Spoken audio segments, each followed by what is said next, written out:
Salut les fous du ballon et bienvenue dans un nouvel épisode. Chose promise, chose due, aujourd'hui on fait une petite preview de tous les huitièmes de finale. C'est parti.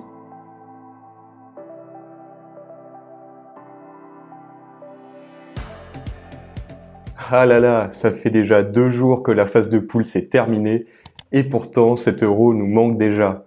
L'Euro, heureusement, ça recommence dès aujourd'hui avec les premiers huitièmes de finale et c'est donc le bon moment pour faire une petite preview de chacun de ces matchs. Pour que la vidéo soit pas trop longue, ça va vraiment être des previews très courtes où je vais donner 1 ou 2 points importants pour chacun de ces matchs et où je vais vous donner d'après moi laquelle des deux équipes va réussir à se qualifier pour les quarts de finale.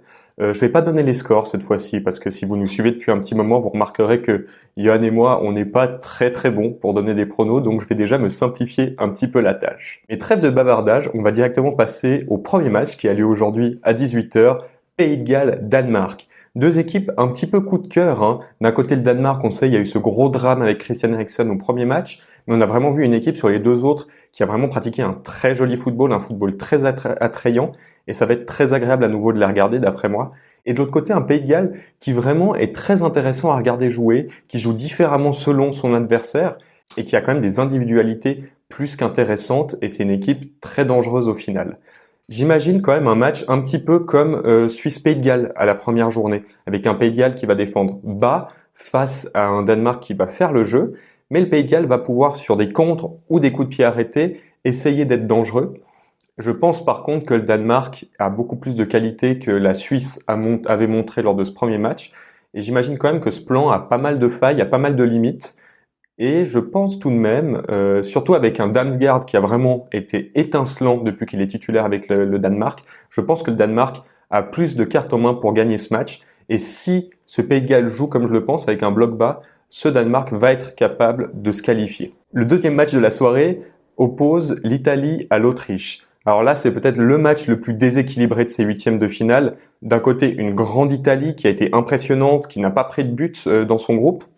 Et de l'autre côté, une Autriche qui m'a pas spécialement impressionné, à part peut-être le dernier match, où vraiment on s'attendait pas à ce que cette Autriche soit capable de faire autant de jeu face à l'Ukraine.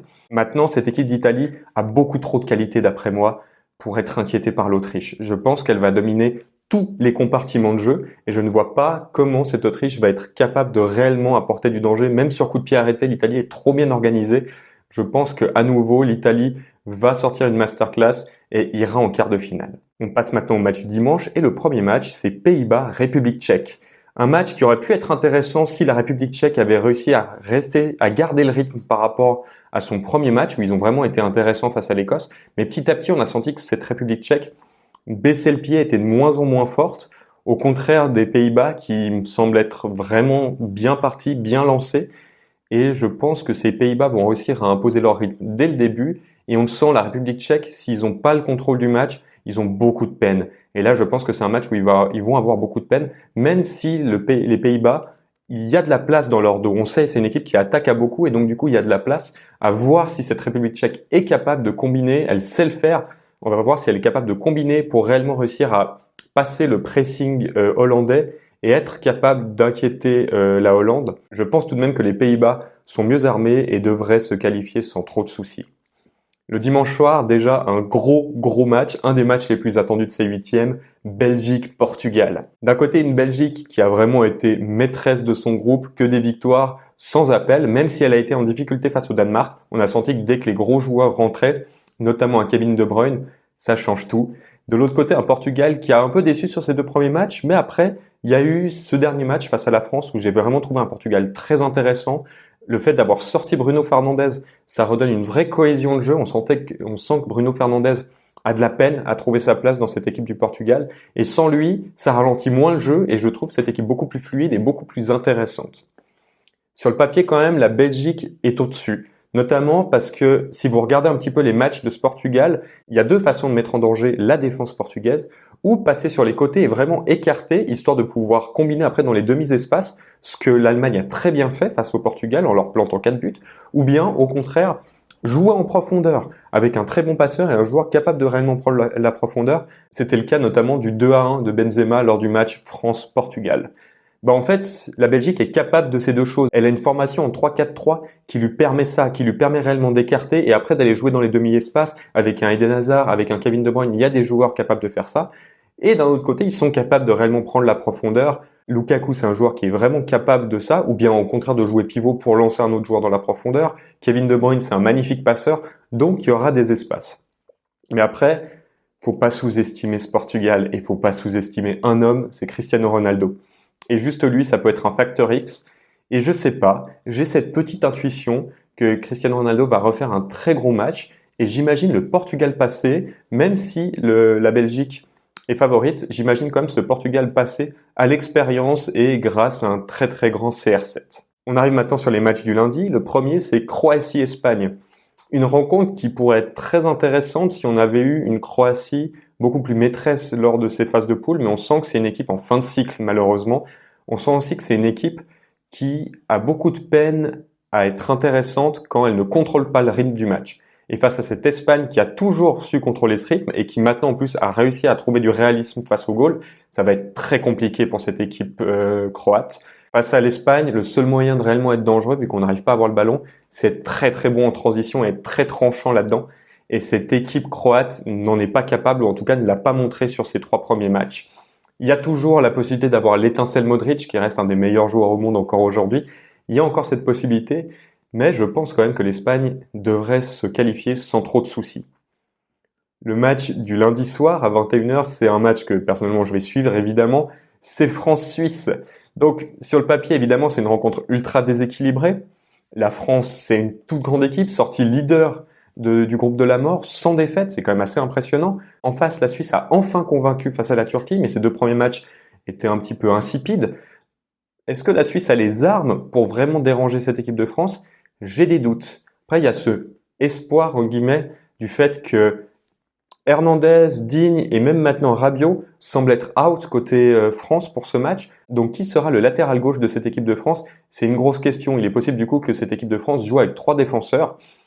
À voir comment ça va jouer, mais je pense quand même que la France est beaucoup trop forte pour cette équipe de Suisse. Il faudra que la Suisse soit capable de convertir les 1-2 occasions qu'elle aura. Donc Seferovic va devoir être excellent devant. Ça va être très très compliqué. Je vois quand même la France passer sans trop de soucis. On arrive déjà sur les 2 derniers matchs de cette analyse. Et l'avant-dernier, c'est le match que personnellement j'attends le plus. Angleterre-Allemagne à Wembley. C'est une affiche compte tenu de l'histoire entre ces 2 nations, le nombre de matchs qu'il y a eu. Pour moi, c'est le match le plus intéressant et la plus belle affiche de ces 8e de finale. Il y a Belgique-Portugal, il y a débat évidemment, mais pour moi, ça reste Angleterre-Allemagne.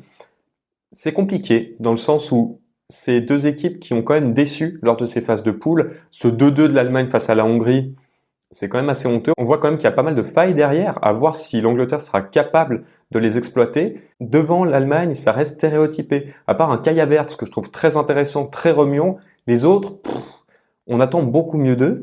Et donc du coup, l'Allemagne va devoir vraiment sortir un gros match parce qu'en face, l'Angleterre, c'est une équipe ultra solide derrière, mais qui me déçoit toujours. Je le disais lors de ma dernière analyse Angleterre-République tchèque, cette équipe va devoir élever son niveau de jeu et pour l'instant, on ne sait pas si elle est capable de l'élever. Parce que sur ses 3 premiers matchs de poule, elle a jamais voulu monter le rythme, hausser le rythme pour mettre un 2e, un 3e but. Elle se contentait de son 1-0.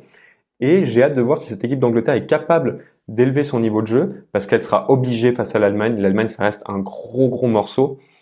D'après moi, l'Angleterre devrait passer. Elle est favorite, mais elle va devoir se sortir un petit peu les pouces du cul et qu'elle joue un peu plus fort. J'attends vraiment Gareth Southgate au tournant sur ce match. Tout le monde le dit, c'est pas un grand coach aujourd'hui, s'il doit montrer à tout le monde qu'en fait, c'en est plutôt un et qu'il est capable de faire en sorte que son équipe joue mieux face à des grands, crée du spectacle. Devant, ils ont toutes les qualités nécessaires pour faire mal à cette équipe allemande, qu'il le prouve et qui se qualifie en quart de finale pour me donner raison.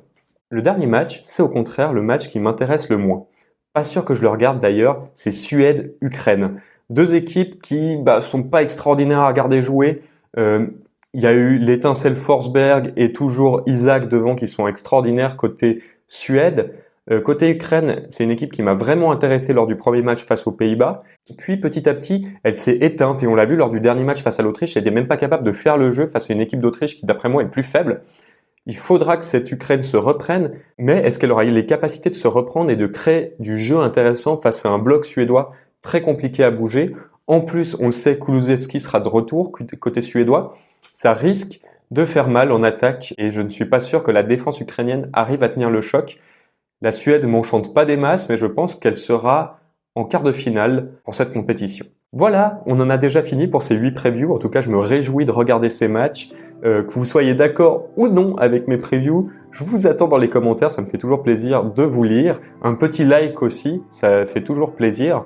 Et comme vous le savez avec Johan, quasiment après chaque journée, on fait une vidéo d'analyse d'un des matchs de la journée. On va continuer à le faire, donc si vous voulez ne rater aucun de ces matchs, abonnez-vous. Et sur ce, je vous dis à tout bientôt pour une prochaine vidéo. Ciao!